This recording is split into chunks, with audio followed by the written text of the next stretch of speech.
All I wanted to do was hurt people. I didn't care if I got killed. It was war. You had to go out there and shoot people whenever you were called upon.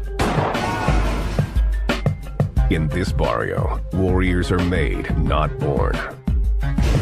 These kids in these neighborhoods don't grow up worshiping football stars. They grow up wanting to be gangsters. Gangbanging was my sex. It was better than drugs. The Avenues. In LA, they are the highway to hell. That's one avenue sign, is this one right here.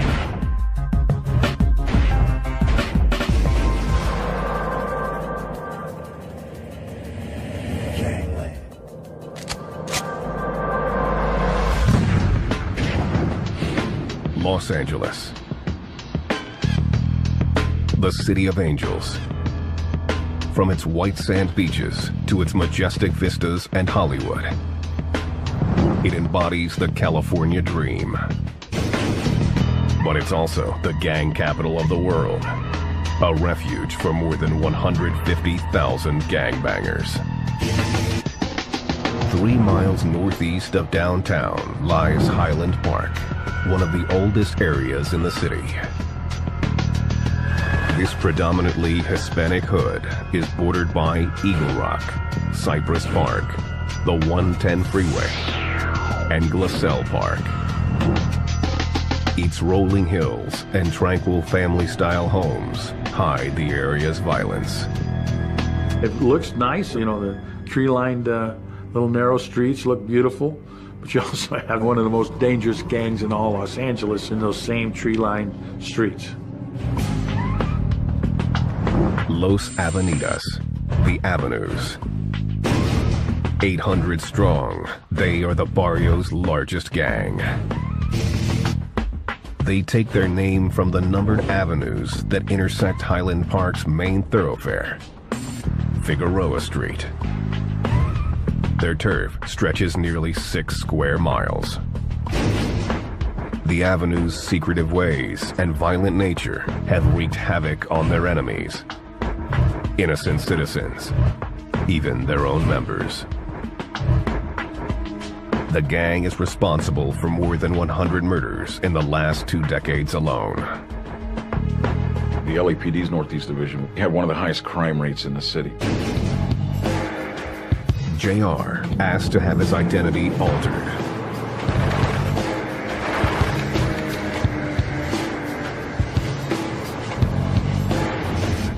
In 1988, after being jumped into the Avenues, he rose quickly through the ranks. We had guys who knock you out in a heartbeat. We had guys who will shoot you in a heartbeat. We had guys who would stab you in a heartbeat. We had guys that took care of business. JR was 15 years old when he and his group of friends killed for the first time. A few of us went for a walk to the store, and on the way back we ran into this guy that was preaching to us. He was all drunk and saying stuff, and we told him to get lost, and he threw a sign at us. We went back and we beat him, stabbed him to death. He and his friends were never arrested for the murder.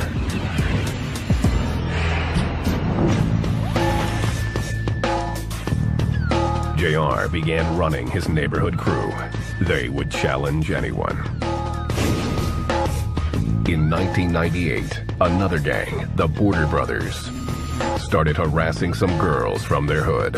The Border Brothers didn't know who they were dealing with, and a fight turned into a couple guys getting shot. And I happened to have a weapon that day, and I had to do what I had to do. JR pulled out his 9mm and shot one of the rival gang members in the leg. He and his crew fled, escaping arrest again. Could have been worse. Could have been, dead bodies everywhere. The Avenues noticed and asked JR to join. The Avenues make their money in LA's fiercely competitive but lucrative drug trade. The gang has an advantage in building its empire. Their maze-like territory is the key to their success. A lot of the streets there in that area and avenues lend themselves to narcotics dealing because they're dead-end streets. The avenues protect their business from rival gangs like Cypress Park and the Border Brothers by any means necessary. You know, someone comes in, you gotta do what you gotta do, whether it's gang members, whether it's somebody making a wrong turn, you gotta take care of business. While their drug business provides funding, the gang is more known for its secretive and violent nature. Their specialties include brutal home invasions, robberies, and carjackings. There's a lot of activity going on all 24 hours. Anything illegal, we had our hands in it. Whether it was somebody doing fake credit cards, chipping phones, anything illegal. The Avenue's hardcore gangsters are idols for many kids. Those were our role models. Those are the ones that used to run the neighborhood back in those days. Those are the ones that used to do all the shootings. Those are the ones that did all the crazy stuff. You know? And everybody respected them. And I said, why can't I do that? Sleepy asked to have his identity concealed. He joined the Avenues when he was 10 years old, fulfilling his dream of becoming a gangster.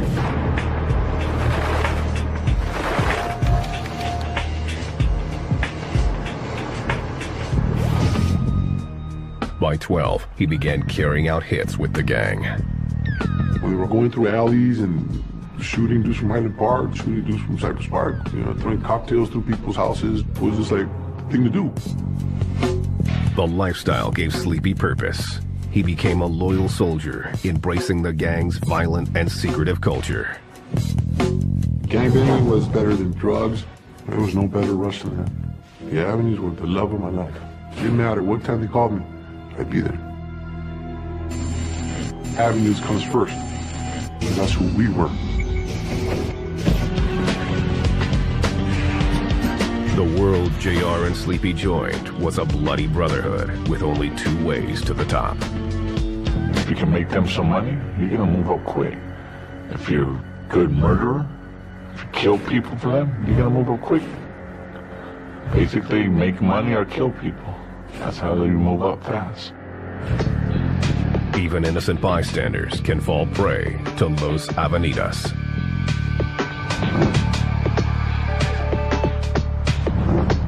In 1998, the Avenues joined the Hispanic gangs in LA in declaring a race war on African Americans. Their goal was to reduce Highland Park's black population. There's 500 Hispanic gang operating in Los Angeles, but the Avenues were one of the ones in particular that took this hate message to heart and then began attacking African Americans on the street. The Avenues went on a killing spree, callously murdering 3 black men who were in their neighborhood. The Avenues felt so comfortable in their own community, they didn't wait for the cover of darkness to commit some of their crimes. They did it in broad daylight. You come into Avenues territory, which has always been our stronghold. When it ensues, it's violence. You know, people are gonna get murdered. A white sugarcoat, you know. There's one, whether he's selling drugs or not, just he's black. The bloodshed was fueled not only by racial hatred, but by the battle for lucrative drug turf.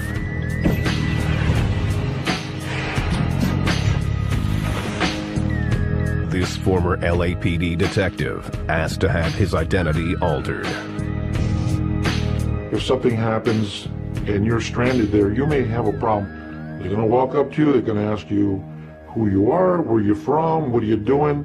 As far as they're concerned, you're a threat.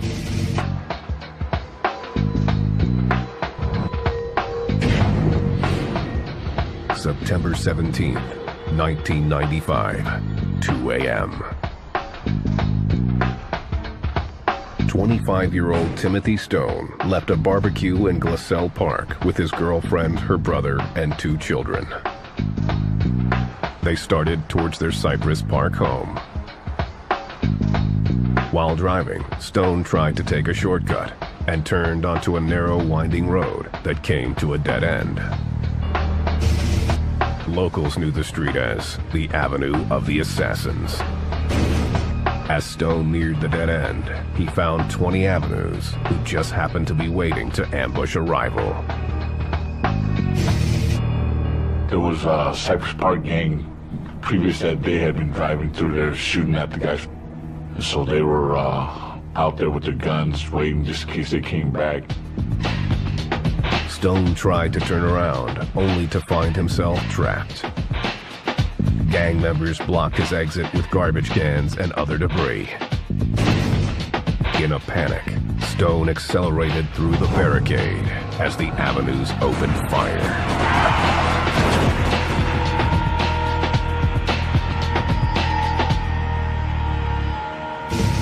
No matter what time of day it is, somebody's on a mission out there driving around to find somebody to kill.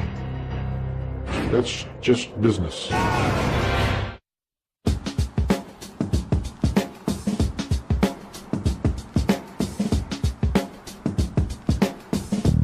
Los Angeles. A sprawling city of nearly 4 million, filled with expressways, palm trees, and strip malls. It's also home to one of the city's most violent street gangs, the Avenues. They put fear into the neighborhood, fear into the youngsters. They demand respect, so they get it. That respect is well earned. The Avenues have been representing in LA for more than half a century. Their origins trace to the 1940s Zoot Suit era. The gang started when local Hispanic youth formed a club to protect themselves. They were mostly peaceful until the 1960s, when heroin flooded the streets. The Avenues became part of the lucrative drug trade and grew increasingly violent. As they grew up and they started going to juvenile hall, going to county jail, going to prison, they graduated to a higher level of criminal activity. They started to develop that commitment to the gang and the business of the gang. The gang's older members began returning from the Vietnam War. They came back with deadly skills and unique insight into America's booming illegal drug trade. The Avenues began putting that knowledge to use when a rival gang, Cypress Park, formed nearby in 1969. The two gangs went to war over lucrative drug turf as narcotic sales exploded. They turned even more deadly in the 1980s when crack hit the streets. The AKs came in, the AR-15s. As the 80s progressed, it was gangbanging. Shootings were everyday occurrence. JR was raised by a single mom on Division Street, the heart of the Avenues territory. They were known as tough guys, you know, nobody messed with them. That was the intriguing part of it. He was exposed to the reality of gang life on the playground. A neighbor's father, who was a gang member, took us to a park, and they were playing football. And a rival gang, Cypress Park, came by and shot off the freeway and shot into the football game. Two guys ended up getting killed. To protect themselves, JR and his boys decided to form their own gang. They developed ruthless reputations. We were called the Insane Ones. We were known for fighting. It wasn't long before the Avenues noticed. They approached us and said, hey, it's the Avenues, either join us or break up. We did the smart thing and joined. The Avenues were at war with rival gangs Highland Park and Cypress Park. The gang was known to cross into enemy turf to provoke a fight, and JR was eager to be a part of it. We'd walk or we'd drive through here looking for guys, rival gang members. On any given day, you could find them hanging out in these alleys, and that's how you got one. If you really wanted to find them, just come walk down this alley and they'd come out and be a shootout. You needed to have a gun. If you were in the neighborhood, you needed to pack a gun. That was known to. If rival came, shoot at them. I knew if it had, how to turn it up a notch when it came time to. The Avenue's membership was growing and numbered 500 by the mid-'80s. The gang had become a legacy for some families.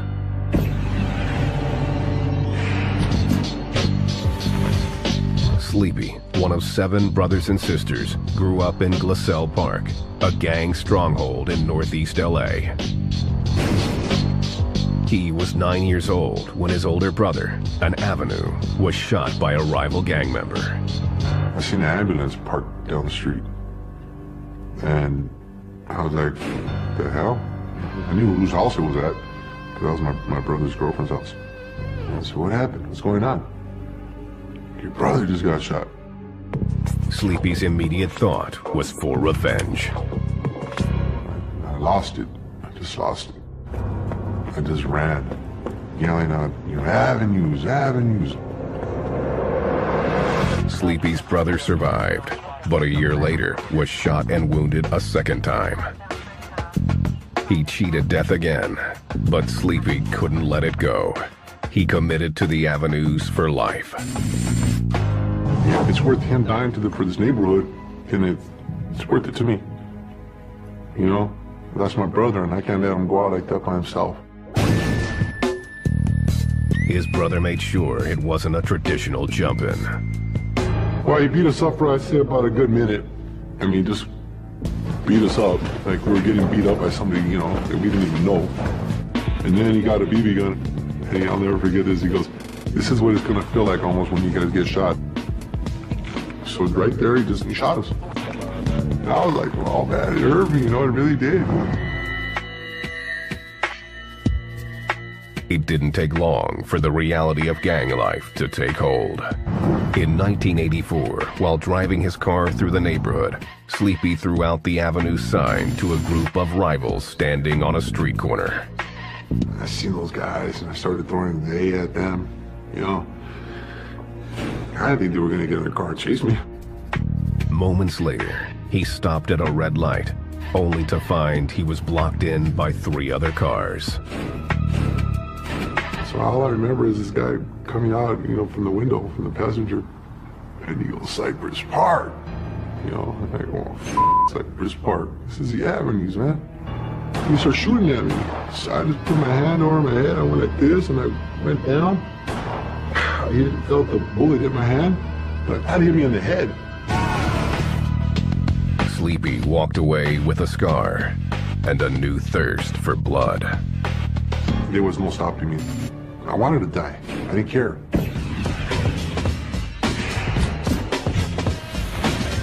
By the late 1980s, gang-related murders in the Highland Park area were skyrocketing. The LAPD began to take notice. As the Avenues gained strength on the streets, they also made inroads in California's prisons, which were controlled by the infamous prison gang, the Mexican Mafia, or La M.A. La M.A. is an elite alliance of 50,000 Hispanic members. The coalition is controlled by a board of the highest-ranking leaders, known as Carnals.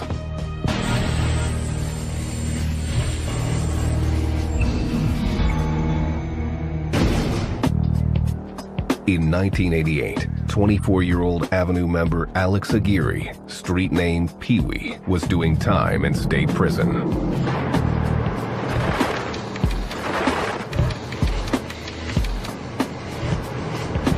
Alex comes from a family of Mexican Mafia members, associates, and drug dealers. He was schooled at a very early age on how to be a drug dealer. It paid off. On the inside, Pee-wee fought his way to the top of La M.A. Of the nearly 50,000 soldiers working for the Mafia, Aguirre was one of only 300 made men, or Carnals. For these exclusive members, power is nearly limitless. Their word can mean the difference between life and death. Aguirre's promotion meant the Avenues had 4 board members, giving them unique influence within La M.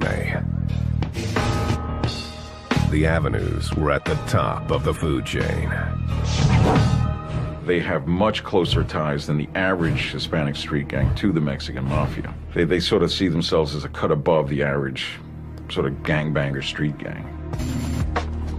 At the upper echelons of the Avenues street gang, you can't tell where the Avenues leaves off and the Mafia begins.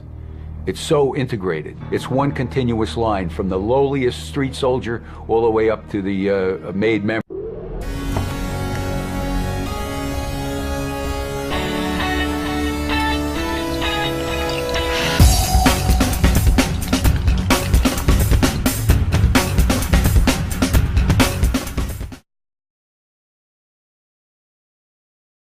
Members of the Mafia. In 1989, Aguirre was paroled. With his La M connections, he assumed leadership of the Avenues. Pee Wee's word became law, and the Avenues took on a new agenda. Alex Aguirre comes out of prison, starts establishing that this is his territory. He's part of the Mexican Mafia now. It became more about the money than gangbanging. The Avenues aligned themselves even more closely with the Mexican Mafia and began to cut them in on their drug trade. In 1992, a message went out to all the other Hispanic street gangs operating in Southern California. They needed to pay the Mexican Mafia, or it was war. With the Avenues leading the way, most of the gangs complied, agreeing to kick drug money to La M. It really wasn't until that major policy initiative in the early 90s where you actually saw a two-way connection, where the street gangs identified heavily with the Mexican Mafia, and the Mexican Mafia, in turn, had control on these street gangs. The Avenues began to turn LA into the crack capital of America. This is one of the spots I used to come pick up money for Alex and for our crew. Aguirre appointed crew leaders to collect from dealers. JR became one of the chosen. And me, about 3-4 guys, drive up, go to the back. The big guys were right here, his little gang members hanging out right here, keeping point. I go back to get the money and get on. If they didn't pay, we'd shut them down. We'd take their drugs, their money, assault them. There's plenty of times I pulled out my gun just to show that I was packing a gun, show them I had something with me.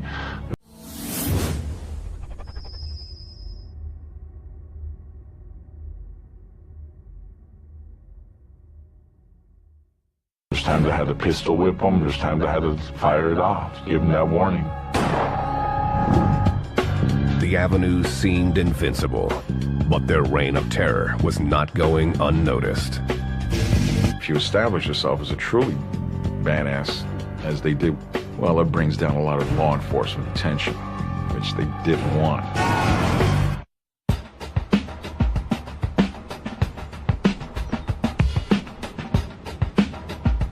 Los Avenidas.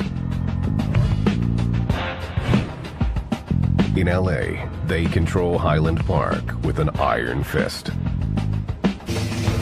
Here, on the winding dead-end streets, this narrow 3-block strip stands out as the most violent. Drew Street. This is Drew Street, one of the most notorious parts of Los Angeles. This place was a 24-hour drug mart. Gas meter readers wouldn't come here. The only reason we're able to be here at all is because about 4 months ago, the police and federal law enforcement officers did this massive raid on this street. We could never film an interview right here on this street where I'm standing right now. Prior to the bust, a lucrative drug trade thrived in the crowded apartment complexes. This is where all the money was made. This is where any given day, especially on the weekend, you'd find 50 to 60 drug dealers hanging on the street.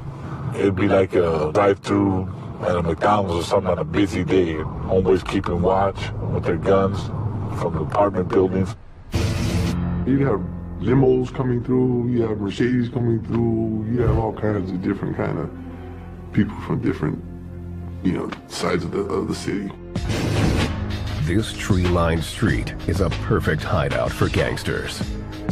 If you look up to the north here, you can see how the apartments form almost a fortress.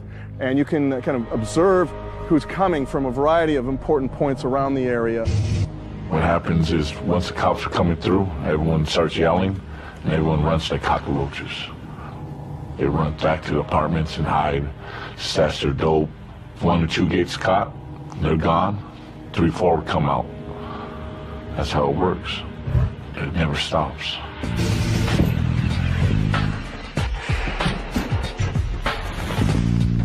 The avenues are divided into cliques.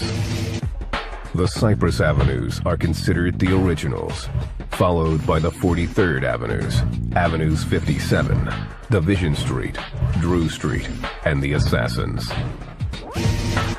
They all live by a unique code that starts with their ink.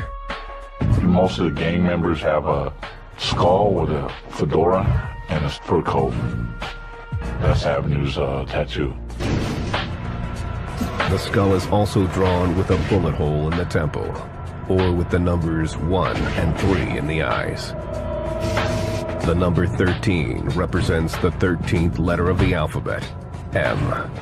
It's a nod to the Mexican Mafia, La M. The avenues fly the color blue, like most Hispanic gangs in LA. And they represent by sporting Dodgers gear. They like to wear the LA Dodgers hat because the symbol is LA. And LA can also stand for Los Avenidas. The code of conduct isn't just about the avenue's pride. The gang's members are expected to make money running drugs. Disobeying authority or skimming drugs is punishable by thrashings they call beatdowns. Senior gang members frequently dole them out at secret weekly meetings in 57th Park. And we usually had our Sunday meetings right here at the park. Would be about 100, 150 of us right here. Whoever needed to be regulated or checked, take them down here for a beat down. Sometimes it turned out worse. Sometimes it turned into a stabbing. Sometimes it would be a shooting. Major offenses, such as falsely claiming to be an avenue, can result in death. One day this guy shows up here with the Avenue skull tattooed on him and he wasn't even jumped in.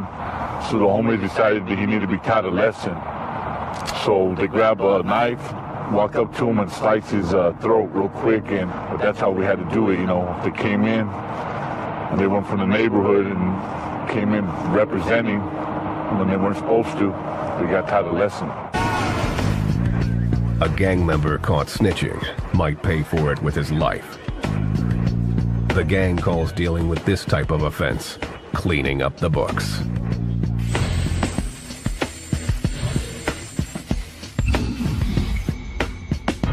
Clean up the books. That means it's got to get rid of the deadwood.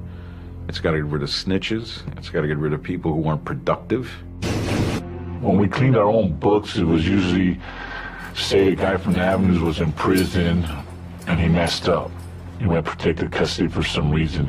So when he came home, we'd clean him up. We'd have to take care of our own homeboy, which usually meant murder. We'd keep it clean.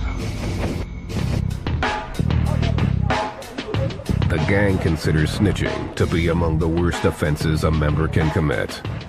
But before punishment occurs, the avenues look for paperwork.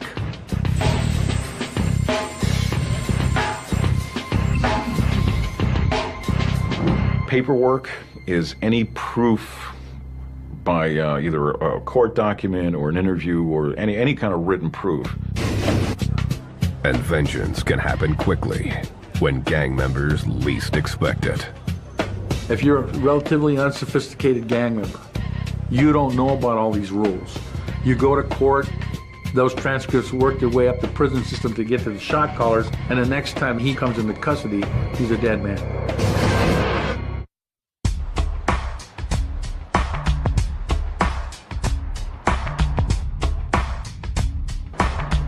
The Avenues, one of the largest gangs in Los Angeles, have strict rules to keep their soldiers in line. Thanks to their ties to the Mexican Mafia prison gang, the Avenues' duties don't end on the streets. JR knew the deal when he landed in Corcoran State Prison after being arrested for a series of carjackings. When I got there were several homeboys there already. The Avenues is a big gang. There was plenty of guys around. It's like coming home. On the inside, Avenues are required to carry out hits for the Mexican Mafia. If they send down the word that you have to assault somebody, you got to do it. That's part of your duties. We were at war with the blacks. And what happened was anytime they cracked those doors, it was on. So when they released us to yard, we had to assault the blacks. No questions asked. I assaulted 10 to 11 people while I was incarcerated for different reasons. You either had to assault them with your hands or with a razor, or if you had a prison shank. Whatever you could get your hands on. It was war. Sleepy also landed behind bars, serving a 6-year sentence in state prison for the kidnapping of a rival gang member. He too was ordered to carry out assaults, developing a sadistic strategy to drown out the screams of his victims. We gotta sing happy birthday to everybody in the whatever side you were on. Yeah, as soon as you heard happy birthday, it was because someone's getting whacked. Sleepy describes how the Avenues took out one rival. So everybody's singing happy birthday to you really loud. So everybody's singing and this guy's getting stabbed. And he's on himself all over the place, you know. That's how bad the fear of God is put into you. Those who don't recognize the Avenues' power always pay a high price. September 17th, 1995, 2 a.m. 25-year-old Timothy Stone, his girlfriend, her brother, and 2 children had made a wrong turn onto Isabel Street, which came to a dead end in Avenues territory. They came down this alley. It was nighttime. So in this area here, they encountered a bunch of gang members. The Avenues, lying in wait for a rival gang, showed no mercy to Stone and his passengers. They start backing their vehicle up basically like I'm doing. The gang members get behind the car and try to block it with trash cans and other debris. Stone accelerated through the barricade as 3 Avenue members opened fire. He was immediately struck in the back. 2-year-old Joseph Kuhn was hit in the foot. His 3-year-old sister Stephanie was struck by a bullet while sitting in her car seat. She was killed instantly. The others survived, but the 3-year-old's killing gained national attention. This particular murder kind of galvanized the city, and it caused a tremendous amount of public outcry. It is characterized as the wrong way murder. The murder prompted former President Bill Clinton to speak out against the Avenues. A family took one wrong turn, and because they were in the wrong place, gang members felt they had the right to shoot at them and take their lives, kill an innocent child.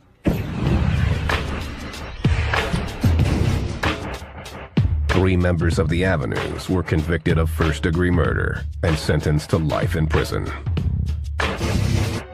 The senseless killing made the gang among LA's most infamous. Prior to that, virtually nobody in Los Angeles had heard of the Avenue Street Gang. It brought the Avenues to nationwide attention, and they kind of got a charge out of it. By now, the Avenues membership was more than 1,000.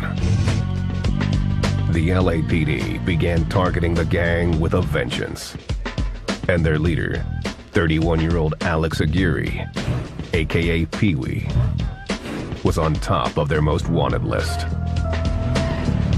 Aguirre, a made man, was arrested for parole violation. He was then indicted in a federal RICO case aimed at dismantling the Mexican mafia. Aguirre was one of 22 high-ranking members brought to trial.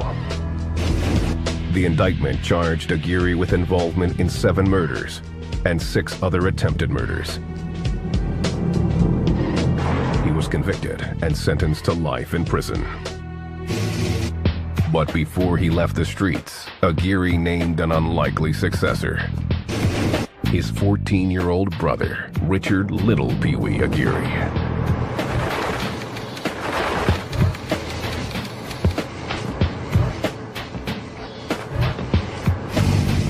Very young at the time. I think he was like 14 years old, running a major drug enterprise on behalf of the Mexican mafia, which is unheard of. I don't think there's any parallels to it in the business world. It's like some high school kid running IBM or something. In the mid-90s, a violent power struggle emerged within the Avenues as a result of Aguirre's decision. Some of the older guys didn't really like Richie and his new group of guys he had. The younger guys kind of took charge. Alex wasn't there to monitor it firsthand. Many members resented taking orders from the teenaged Richie, who was half their age. How am I gonna listen to little punk? How the hell am I gonna listen to you? The only reason I didn't hurt him was because of his brother. Because either way, if you hurt him, it's his brother. Blood is blood. Little Pee-wee knew he had to gain the gang's respect, and there was only one way to do it. Little Richie took the initiative and stepped it up. He tried to prove himself right away. We would see little Richard Aguirre come out and ride his bicycle up and down the street like a normal kid his age. But in fact, we'd know that he would also be on the phone, cell phone, ordering murder, drug dealing, and all these other functions that Mexican mafia shot callers would order. In his first year in power, Richie orchestrated 3 brutal murders. First, a fellow Avenue member, Joseph Torres, was gunned down for collecting taxes in an area once run by the Aguirres. Next, a reputed drug dealer was killed for refusing to pay drug taxes. Then, rival gang member Raul Rodriguez was shot and killed for snitching on an avenue. The brazen hits got Little Pee-wee noticed by police. I think those 3 homicides were indications of a certain level of immaturity. There were people who could have done a much better job of maintaining the business of Avenues without attracting that level of attention. Authorities began building a painstaking case against Richie by gathering evidence from some unlikely sources. Snitches. Things are going smooth until the government steps in and people start wearing wires. Times are changing.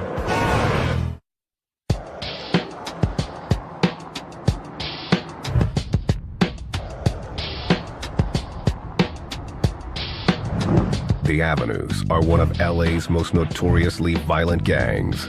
Their alliance with the Mexican mafia brought them to prominence under Alex Pee-wee Aguirre's leadership. His life sentence led to turmoil after he named his 14-year-old brother Richie his successor.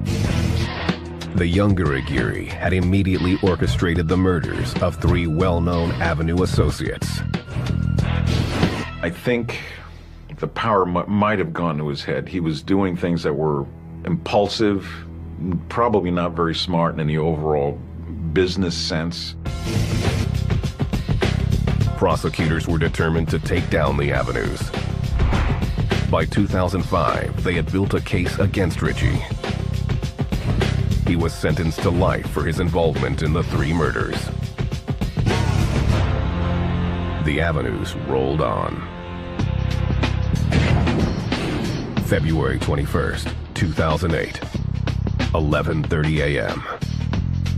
36-year-old Cypress Park gangster Marcos Salas was walking with his 2-year-old granddaughter when shots rang out.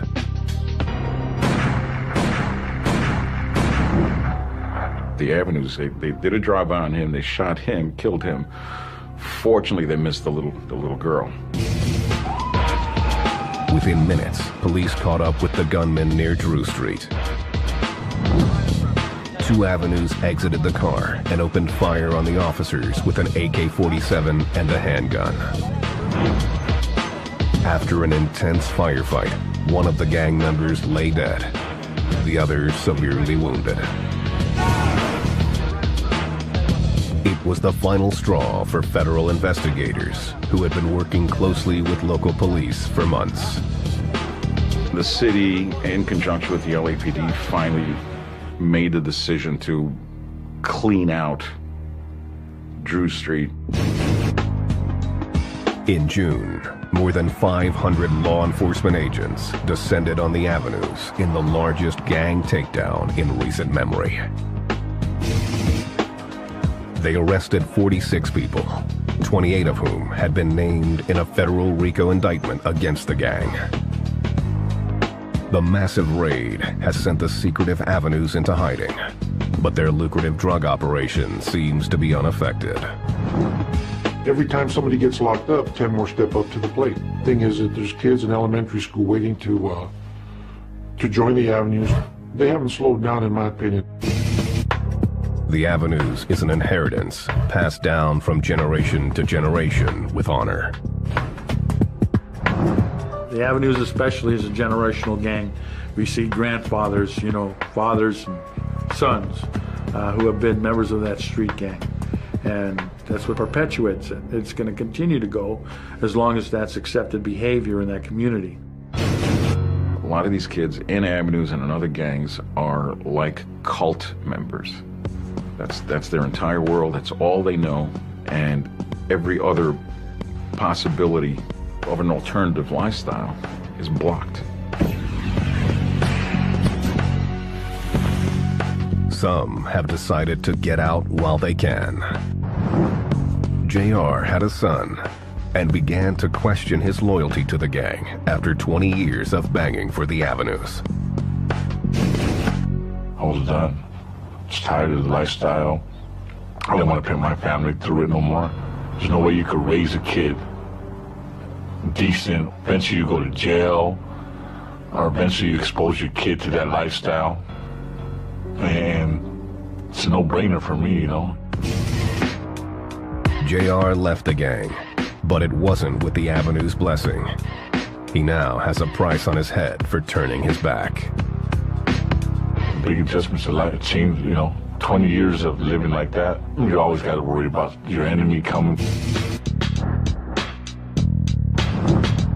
Sleepy's wake-up call was a friend's life sentence to prison. He told me, "Are you going to make the same mistake I made?" I go, "What is that?" And he goes, "I never got to see my daughter grow up. I went to the joint. I missed all her childhood."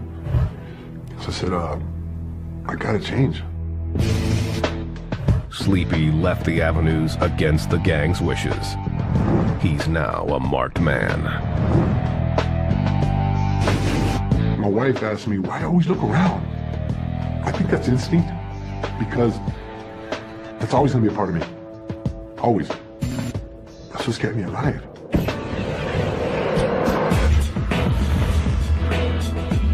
In LA, the Avenues all run one way, and few get out alive. A lot of guys didn't make it out.